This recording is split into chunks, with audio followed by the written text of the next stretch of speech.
you are enjoying these giant bedtime stories and want to follow along on the giant's adventures, please hit the subscribe button down below.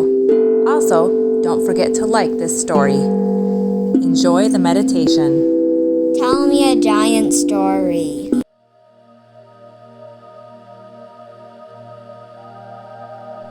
It's now time to relax in your bed. Find your pillow, find your blanket, and find a comfortable position.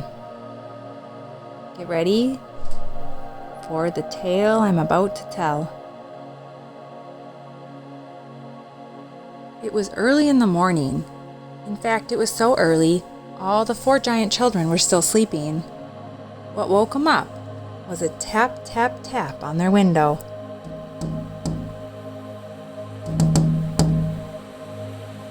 What was that?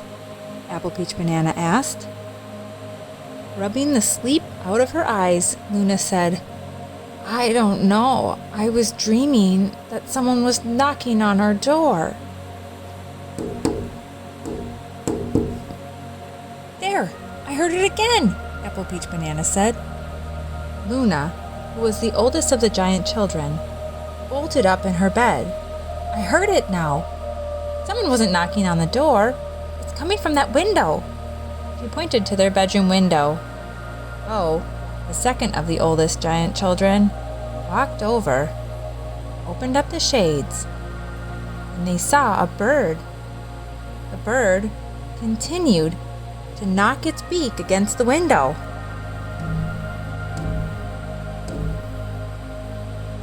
Ernie, the youngest of the 4 giant children, said, "It looks like the bird is getting hurt."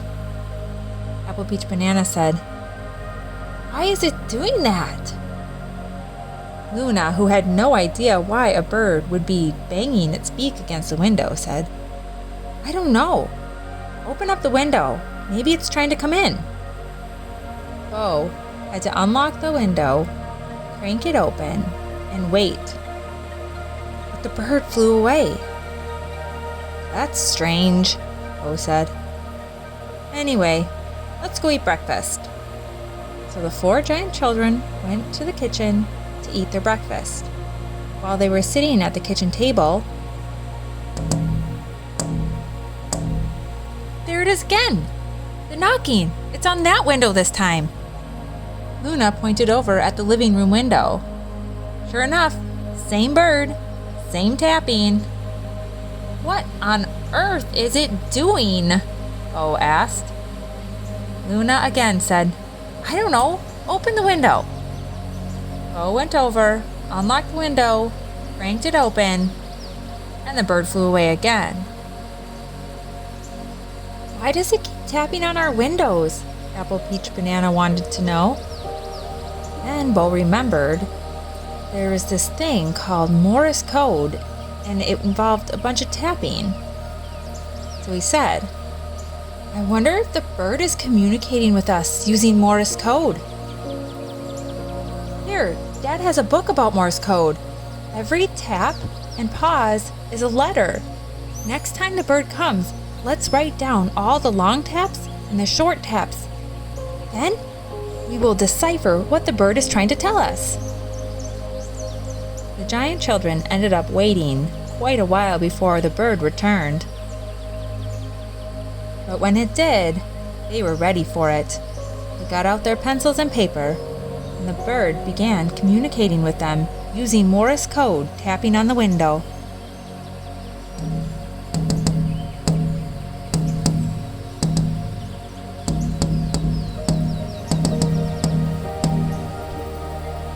Bo and Luna spent some time deciphering what the bird had said.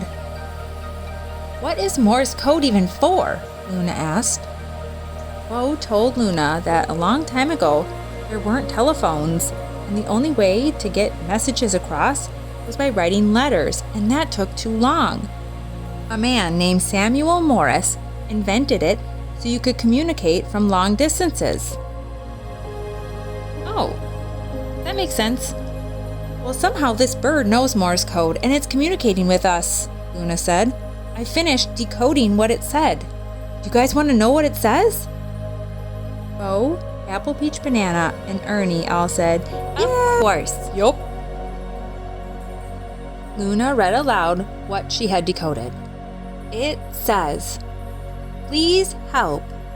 Birds in trouble. Meet us in the woods by the sycamore tree. Signed, Bird King." "We gotta go help," Ernie said. Bo said, "I'll grab sandwiches." He made some sandwiches. He figured if they were going to be heroes, they were not going to be heroes with empty stomachs. Apple Peach Banana grabbed her camera, as if she was going to see the bird village, she wasn't going to forget it. Luna grabbed her walking stick for the hike, and Ernie grabbed a handheld personal fan because it was hot outside, and they headed off to find the sycamore tree. Luckily, the bird that was at the window waited for them and was able to guide them the correct direction. As they got closer and closer, there was a dense fog over the whole forest. They couldn't see anything in front of them. Luna said, "I'll walk in front," and she used her walking stick to help guide them so they wouldn't bump into any trees. "It's really quiet in here," Bo said. He was right. It was dead quiet. Usually there was birds singing and crickets and sticks being broken from animals walking. But today, there was no noises at all. It was eerily quiet. "Where is everyone?" Luna said. And a voice came out of the fog. "Squawk? It's too foggy. The birds aren't singing. They can't see the sun. And all the animals are afraid to move because they can't see anything. Squawk, please, help, squawk." Bo said, "Who said that? Who's there?" Luna said, "I don't know." "Hello?" And the voice answered back, "Hello, squawk? Who are you?" Luna asked. "Oh, I'm just a parrot that lives here. The fog rolled in about 2 days ago. And no one knows why and where it's coming from. And we don't know how to get rid of it. It's terrible. The birds aren't singing, and no one can see my beautiful colors. Squawk?" The parrot was very concerned about no one being able to see her. "Squawk?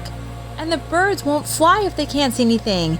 And we haven't eaten in days because we can't find the food." "How are we supposed to help?" asked Luna. "Squawk? I don't know. The Bird King sent for help. Are you here to help? Squawk?" Yeah, we're here to help if we can figure it out," Luna said. "It's getting so hot in this fog," Ernie said, getting uncomfortable. He then retrieved his handheld fan from his pocket, clicked the on switch,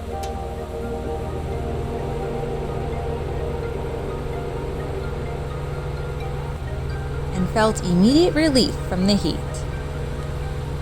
But that wasn't the only thing. The fan was also blowing away the fog. "Hey, Ernie, that might work," Luna said. "What?" Ernie had no idea what Luna was talking about. Your fan! It's blowing away the fog. We can see you now." Ernie said, "Oh, yeah, I can see you too. Turn it back on, Ernie, turn it back on." Ernie turned his fan back on. And almost instantly the fog began blowing away. All 4 of the giants took turns using the personal handheld fan to blow the fog away from different parts of the forest. And as they blew the fog away, more and more birds were heard singing. After the forest was clear of fog, a plain, ordinary robin flew over to where the giant children were. The robin began speaking. "Thank you for answering my call," Robin said. "You're welcome," Ernie said. "But who are you?" The plain, ordinary robin replied, "I am King Bird." of this whole forest. When the fog first rolled in, I was not afraid, but when it stuck around for days and days, my royal bird subjects stopped singing, and word got out that no one was eating. I sent my scholar bird, who knew how to spell words, to come and find you. I'm so glad you were able to figure out his message and rescue us from this dense fog. How can we ever repay you? Luna, as the oldest sibling, replied to the king bird. Oh, it's okay. We're happy to help. Anytime, king bird. That's when Bo pulled out his sandwiches and held them up. I made these sandwiches for us, but you haven't eaten in days. Please share these with your subjects. The king bird nodded his head and made a call.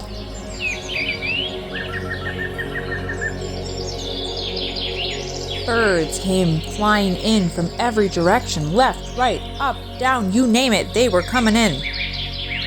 They found the sandwiches in Bo's hand and started to eat, with no table manners, right out of his hand. Some of them even made rude burps. Apple Peach Banana had never seen anything like this. She got out her camera and started taking pictures. This is the best day ever, she said. Once again, our giant children were heroes. They loved the feeling of helping others and were happy spending time in nature and, of course, with each other. The end. Good night, Giants.